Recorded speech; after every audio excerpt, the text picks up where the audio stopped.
صباح النور، كنتمنى أن هذا الفيديو يلقاكم في أحسن الأحوال. اليوم إن شاء الله غادي نتقاسم معكم واحد البيتزا اللي كتجي رائعة. ماشي البيتزا البيتي اللي موالفين كنحضروا، ولكن البيتزا اللي كتكون بحال ديال المحلات اللي كنشريو منهم بيتزا. أنا كنبرمجها مرة في الأسبوع، كتجي معلكة مقومة بحال ديال اللي كنشريو من المحلات المختصة بالبيتزا. كيمكننا نوريكم الطريقة كيفاش نحضروا في بلاصة غير جوج بيتزات اللي كنشريو. غادي نحضروا 7 ديال البيتزات، غادي ناخذوا النص والنص يمكننا نخزنوه في المجمد. كذلك كنحضر معكم هاد البيتزا بغيوشي اللي كتجي زوينه بحال دي بغيوش، ولكن هي بيتزا كتجي رائعه. انا غادي نعجنها في تيرموميكس، والناس اللي بغاو يعجنوها بيديهم غادي نخلي لكم الرابط ديالها في الفيت اللي عجنتها معكم بيديا. درت هنا تقريبا 850 غرام ديال الدقيق الابيض، ودرت 100 غرام ديال الفينو. هي الجميع عندي 950 غرام، كيلو قل شي شويه. غادي ندير تقريبا 18 غرام ديال الملحه، تقريبا واحد المعلقه متوسطه على حساب الذوق، وغادي ندير واحد المعلقه ديال السكر او ديال العسل، نتوما غتختاروه باش تحمر لنا العجين. بالنسبه الماء عندي هنايا 550 مليلتر ديال الماء، ما يعادل واحد 3 الكيسان ديال العنبه د الماء. نسيطرو راه باين نسيطرو زايد شويه، 3 الكيسان عامرين د العنبه. وغادي ندير داك شويه منهم داك الماء النيت غادي نديرو مع الخميره. كان يمكن لي كنت باغا ندير حتى السكر مع الخميره، ولكن جبرت درتها مع الدقيق، ماشي مشكل. المهم حنا خصنا نذوبوا هاد الخميره هادي. انا في الغالب كندير الخميره مع السكر ونخليها حتى كتفاعل، عاد كنزيدها. او العسل كيمكن لكم ديروا بلا السكر العسل. غادي نضيف واحد شويه ديال الزعتره، كنبغيها تكون منسمه. انايا العجين كيعجبني يكون منسم. صافي، غادي نضيف نص كاس ديال زيت الزيتون. هذا الزيت هو اللي ما كيخليهاش تجي الاستيك وما كيخليهاش تجي معجنه من الداخل. غادي نديرها بيتخا، غادي ندير 4 دقائق، ما بين 3.5 دقائق حتى 4 دقائق، وغادي نخليها تدلك مزيان. من بعد غادي ندهن واحد البول اللي غادي ندير فيه العجين، ندهنو بشويه زيت الزيتون، وغادي ندير فيه العجينه شتيو كيفاش طالقه راسها، ما كتكونش قاصحه بزاف، كتكون خفيفه شويه.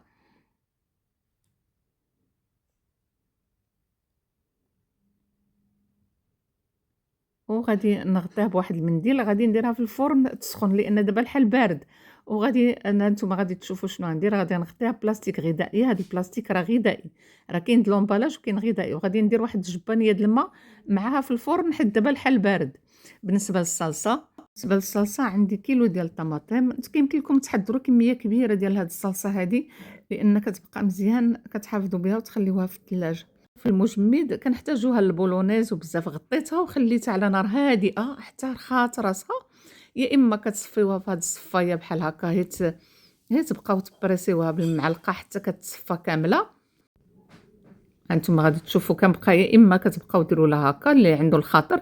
اللي ما عندوش الخاطر غادي ديروها مور الاولى في الطحانه ديال اي طحانه د العصير عندكم، راه هي كيكون فيها شويه ديال الماء، وكطحنوها ولا تزيدوا معها واحد القطيره ديال الماء وطحنوها وتصفيوها عاد في الصفايه، لان انا ما كنبغيش يبقاو فيها داك القشره او داك الحبوب ديال المطيشه، داك الزريعه. كيولي اللون ديالها فاتح لا طحناها، راه من بعد ملي غادي تطبخ ما غاديش يبقى اللون ديالها هكاك. غادي نزيد معاها واحد 2 ديال المعالق كبار ديال الطماطم المركزه،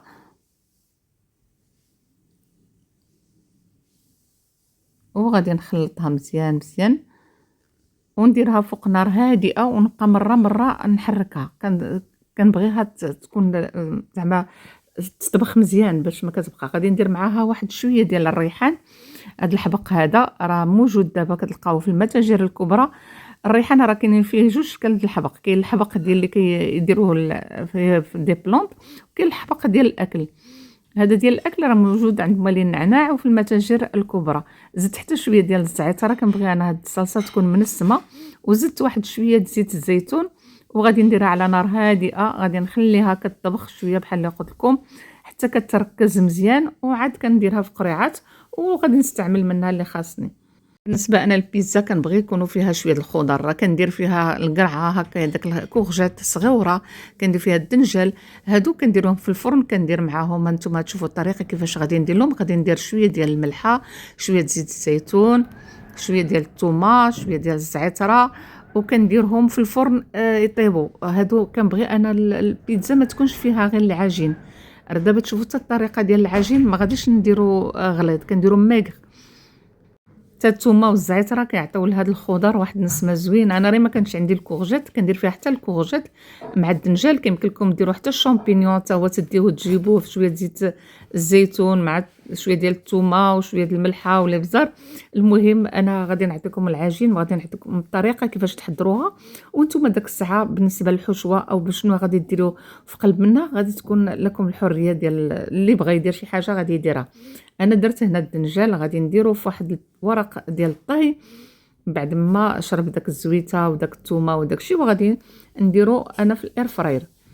غير هو ملي كيطيب من كنديرو في الاير فراير وعاود كنقلبو، حيت تعرفوا الاير فراير كطيب غير من الفوق، واخا عندها كدور الهواء، المهم كتحمر من الفوق.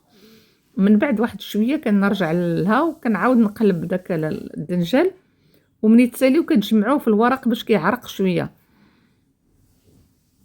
وديروه في الفرن. بالنسبه هنايا باش ما كتجينيش بحال البيتزا البيتي. البيتزا البيتي باش كتجي الفرق ما بينها والزنقه هي ان هاد الخضر البصله والفلفله ما كنطيبوهمش، ما كنحمروهمش، غادي نقطعهم رهيفين. راه شتيوني وريت لكم قداش غادي نقطعهم رهيفين، ماشي تقطعوهم غلاض. راه شتيوني البصله كنقطع دقه حدا دقه رهيفه، راه وريتكم القياس. وحتى بالنسبه للفلفله غادي نحيد لها داك الزريعه ديالها، وخديت هنا فلفله حمراء وصفراء وخضراء اللي كان عندكم موجود الفلافل، لان الفلفله كتعطي واحد النسمه زوينه. ولكن هذوك الفلفلات الملونين كيكونوا حلوين وكيكونوا زوينين، ضروري ما ديروهم، كيعطيو حتى اللون ديالها فيها زوين. حتى هما غادي نقطعهم رهيفين، حيت البيتزا ما كتاخذش الوقت بزاف في الفرن في الطهي. غادي نقطعهم رهيفين ماشي غلاض بزاف. انتم شتيو الطريقه. من بعد غادي ندير لهم شويه ديال زيت الزيتون. هنا راه درت فلفله حمراء كبيره وفلفله حمراء صفراء وفلفله خضراء وبصله كبيره، وغادي ندير شويه د الابزار، شويه د الزعتره، وغادي والملحه، وغادي نخلط. غادي نحاول نعرك داك الزيت وداك التوابل، غادي نعركهم في هذه الخضره هذه، ما كنحمرهاش باش كتجي بحال ديال المذاق ديال البيتزا ديال الزنقه. علاش كتجينا داك البيتزا ديال الدار مخالفه على ديال الزنقه؟ حيت كنبداو نحمروا هاد الخضر هذه. العجين ديالنا شوفوا راه خمار، ماشي ضاعف الحجم ديالو، نضربو على 3. خليت انا تقريبا واحد الساعه، مع درت داك الجبانيه ديال الماء سخون في الفران، دغيا طلعت العجين. حنا دابا حيت فصل الشتاء، الا كان فصل الصيف بلا ما ديروا داك، خليوها غير على براره كتخمر. هنا درت شويه ديال الفينو، كتعجبني انا تكون مقرصه بالفينو، وغادي نقسمها على 7 ديال البيتزات. نتوما غادي تعبروا العجين، غادي تشوفوا شحال فيه ديال هذاك، وغادي تقسموه على 7. بغيت انا كنديرها ماغ. الناس اللي كيبغيوها تكون غليظه شويه مطبزه، غادي ديروا غير 5 ديال، غادي يجيوكم غير 5 ديال البيتزات. انا حيت كنديرها ماغ، داكشي علاش جاوني 7 ديال البيتزات. وصدقوني انا ثمن التكلفه ديال هاد البيتزا باش كنشريو 2 بيتزات غادي يخرجوا لكم 7 ديال البيتزات، وعاد غنيين زعما عامرين بالفرماج وعامرين بهذاك. المهم راه كتبقى اقتصاديه. كنحضر انايا، الا كنا بحال دابا حنا 3 كنحضر 6، 3 كناكلهم داك النهار و3 نخبيهم في المجمد. من بعد كنبدا نجبدهم ندير لهم الفرماج والطون او داكشي اللي ندير لهم من الفوق ونديرهم في الفرن. هاد الطريقه هذه هي اللي غادي كتجيني سهله انايا على الطريقه اللي فيت اللي حضرتها معكم. كيخصني نبقى نطلع داك الجوانب هذه، يا اما واخا تكون ما ديروش فيها الجبن كندير هاد الطريقه هذه كتجيني سهله. كيمكن لكم في داك الجوانب ديروا حتى شويه ديال اما صلصه، اما شويه البصله، طريفه د البصله ولا شي حاجه. المهم انا كندير الجبن باش كتجيني عامره بالجبن، وما كيبقاوش يحيدوها، حيت في الغالب كيبداو ياكلوا بيتزا وداك الجوانب كيحيدوهم. ملي كندير فيهم الجبن ما كياكلوهم. هانتوما شتيو أنا كي كنطلقها ماغغ، ما كنبغيش يكون العجين بزاف، كون ما كانت باش ما كتبقاش كتبقى شوية صحية على ديال اللي كتكون فيها العجين بزاف. هنا غادي داك حيت عندي موتزاريلا هنايا، موتزاريلا ما فيهاش شي مذاق، كنحاولوا نبزروا عليها أو خلطوها مع الجبن إما إيمونتال أو شي جبن آخر. درت لها شوية الزيت، شوية الزعترة، شوية الملحة، هي راه مسوسة وشوية الملحة وشوية الزعترة وغادي نديرها. هانتوما شوفوا راه الصورة غادي موضحة راسها، غادي نديرها في الجوانب، غادي نديرها بعدا في الورق اللي غادي نطيبها فيه باش تجيني ساهلة في الهزان دابا قبل ما نعمرها. دائما نديروها في ورق الطهي. هانتوما شتيو كنبقى نجزأ واحد داك شوية ديال الجبن على الجوانب. من الأفضل تخلطوا الأجبان، تخلطوا ما بين هذا وبين إيمونتال أو إدام. صافي كنجزأ داك الجبن ومن بعد كندهن داك الجوانب بشوية ديال الماء. نتوما شتيو باش تلصق لي العجين ما طيرش، ولا في الغالب ما كطيرش، غير أنا كنبغي نزيد زعما نأكد بأنها باش ما تحلش. صافي كنبدا نضغط على داك الجوانب، كنسدها ونضغط على الجانب من التحت. الصورة راه موضحة راسها. كيمكن لكم ديروا نفس باش يجيوكم لما كنتو ديروا الجبن ديروا نفس الطريقة غير بالعجين، طويو العجين هكا باش كيجيكم داك الجناب طالعين شوية، لأن ملي كنبغاو نحفروها وداك الشيء كتجي شوية صعيبة. هاد الطريقة سهلة، يا إما بالجبن يا إما من غير الجبن.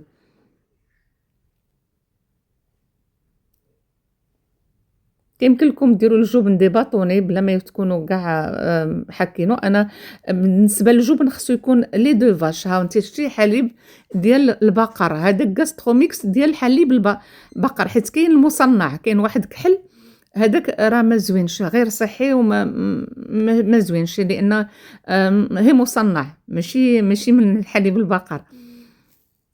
هنا من بعد ما بردات داك الصلصة غادي نجزّأها. صدقوني هاد الصلصة هادي حضروا منها واحد الكمية كبيرة في عود كيلو، ديروا 2 كيلو ديال المطيشة وديروا هذاك وحضروها وديروها في خنيشات وديروها في المجمد أو في حكيكات.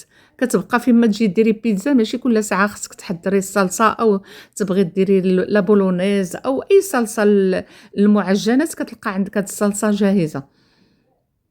هنا غادي ندير أنايا الجبن بحال ديال اللي كيديروها في المطاعم، كيديروا دائما الجبن هو التحتاني، كيفرشوا الموتزاريلا. لا كانت هذيك المكورة لي كويرات كتكون أفضل. نقطعها دوائر دوائر وكنديرها من التحت، هي كتجي شوية مكلفة أكثر من هادي.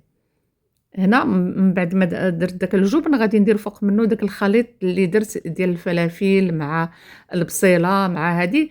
أنا كان يمكن لي كان خصني ندير هذا سميتو الدنجال والخضرة الأخرى اللي طايبة، نديرها هي الأولى عاد ندير هاد الفلافل، ولكن نسيت عليها.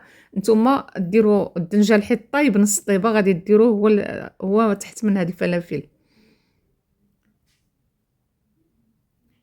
دابا أنا ما كنديرش فيها داك الكفتة أو الكروفيت أو الدجاج أو الطون. دابا ما كنخليه حتى الآخر، حتى كنطيبها عاد كنديرو هو غير ملي كنبغي نقدمها عاد كنضيف داك لا غارنيتور الأخرانية. هانتوما راه شتيوني كندير هاد الدنجال تحت الفلافل. الدنجال هذا كيجي بنين وكيجي فيها زوين، ما كتعرفوش شنو هو، ما كيبانش كاع الدنجال. أنا كتعجبني تكون فيها البيتزا تكون فيها الخضر، شوية الخضر. بالنسبة للناس اللي بغاوها تكون صحية غادي نخلي لكم الرابط فايت اللي حضرتها معاكم غير بالقمح.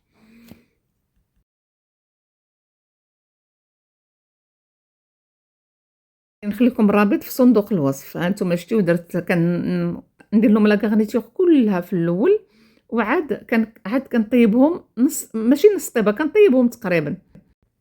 كنحاول أنني نخليهم حتى كيبردوا، وغادي هادوك اللي ما غاديش ناكل اليوم غادي قبل ما ندير لهم لا غارنيتور النهائية أو داك التزيين النهائي نجمعهم هكا ونديرهم في المجمد.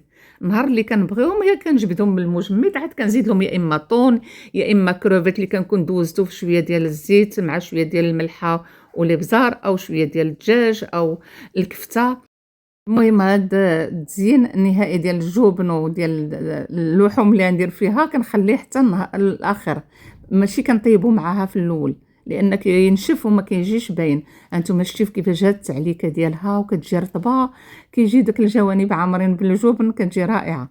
بالنسبة للبيتزا بغيوشي، غادي ندير هنا واحد المعلقة متوسطة ديال الخميرة، غادي نضيف لها تقريبا 210 مليلتر ديال الحليب أو الماء، نتوما اللي بغيتيو، اللي متواجد عندكم. حتى بالماء كتجي مزيانة، ولكن أنا كنفضلها بالحليب. وغادي نخلط داك الخميرة مع معلقة ديال السكر صغيورة. 210 مليلتر ديال الحليب راه هي كاس ونص ديال الحليب، كاس ونص تقريبا د العنبة. غادي نضيف لهم واحد البيضة، وغادي نضيف لهم نص كاس ديال الزيت. نتوما يمكن لكم ديروا زيت ديال الزيتون، انا درت زيت نباتيه. وغادي نخلط هذا الخليط كامل. عندي راه ضفت معاه السكر، غادي تبقى لي الخميره الكيماويه كتبقى اختياريه، ولكن انا كنفضلها كنديرها في لي بغيوش دائما. وغادي عندي الملحه. هنا بالنسبة للدقيق عندي 500 غرام ديال الدقيق، ما يعادل 5 كؤوس ديال الدقيق الأبيض. هاد البيتزا بغيوشي كتجي زوينة، كتمشي في رمضان في الفطور وداكشي، كتجي من ألذ ما يكون. جربوها. بغيتيو ديروها بالعجين الأول كيمكن لكم ديروها بالعجين الأول، غير هذه كتجي ألذ. بالنسبة للزبدة غادي نخلي واحد 50 غرام الزبدة حتى كنشوف أن العجين تخلط مع بعضياته، عاد كنضيفها في الآخر. كتعرفوا لا بغيوش دائما كنضيفوا الزبده حتى الاخر. انا هنا عندي 50 غرام ديال الزبده. غادير عندي كاس ونص د الحليب، نص كاس ديال الزيت، معلقه ديال السكر، معلقه د الملحه، الخميره، المهم و50 غرام ديال الزبده و5 الكؤوس ديال الدقيق الابيض. هانتوما كنبقى ندلكها حتى كتدلك مزيان هذاك، وغادي نخليها تختمر الخميره الاولانيه. غادي نديرها في واحد البول اللي غادي نرشو بشويه ديال الزيت او زيت الزيتون نتوما اللي بغيتيو، وغادي نديرو في هنايا ونخليها حتى هي. غادي ندير معاها بحال دائما اللي كندير داك الطويصه ديال الماء سخون دابا، حيت الحال بارد. الا شفتيو لا فيديو في الصيف بلا ما ديروا هاد العمليه اللي غادي ندير انايا ديال الفرن، كتخليوها كتخمر كيكون الحال سخون دغيا كتخمر. غادي نغطيها بهذا البلاستيك غذائي. ودائما البلاستيك غذائي كتشوفوا فيه المواد الغذائيه مصوره، حيت كاين ديال لومبالاج هذاك اللي غير صحي. هانتوما شتيو درت داك البول فيه التحتاني الماء سخون، وغادي ما نديرهوش مباشره فوق منها، غادي نعليها شويه الفوق، عاد نسد الفران باش كتخمر لي لان دابا الحال بارد. خليتها غير شويه شتات ضعفت الحجم ديالها، وغادي نقسمها على حسب شنو بغيتيو نتوما. كنتي غادي ديروهم في دي بلاطو، غادي تقسموا العجين على ديروا فيه غير 15 غرام. كنتي غادي ديروها بحال دابا الفطور ديال رمضان والمغرب غادي نديروا فيها 30 غرام. الا درنا فيها 30 غرام او 31 غرام تعطينا تقريبا، لان العجين عطانا كيلو، عطانا كيلو د العجين. كنقسمها انا على جوج، من بعد كل قطعه كنقسمها على 8، كتعطيني تقريبا الا درنا فيها 30 غرام كتعطينا تقريبا واحد 32 حبه. هاد الخليط هذا غادي يعطينا 32 حبه. هانتوما شتيو كنقسم كل قطعه كتعطيني 16 قطعه. الناس اللي كيشوفوا القناه ديالي لاول مره نخرطوا فيها، ومرحبا بكم في عائله زنوبه.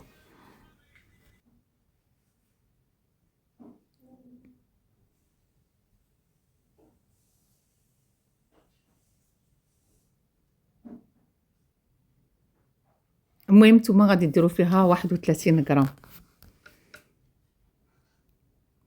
العجين تقريبا كيكون فيه كيلو، لا قسمنا على 31 غرام غادي تعطينا 32 حبه.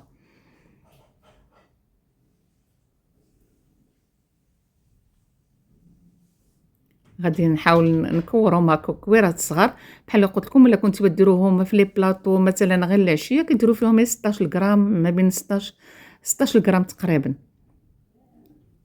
هنا غادي نديرهم في واحد داك الكويرات، غادي نخليهم يرتاحوا شويه، ومن بعد كندهن هذاك الكاس بشويه الزيت وكنبقى نضغط عليه. هانتوما شتيو كي كان راه الصوره موضحه راسها، كنبقى الكاس ما كيعطينيش لا فينيسيون اللي بغيت كنكمل بيديا.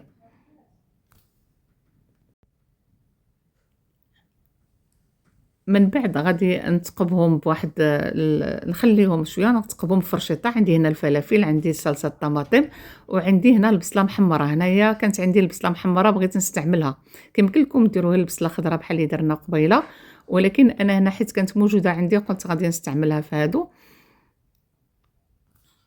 بالنسبه البيتزا الاولانيه رانا تقبتها نسيت ما وريتكمش تقبتها، تساليت وتقبتها، نسيت ما تقبتهاش وعاد من بعد تقبتها.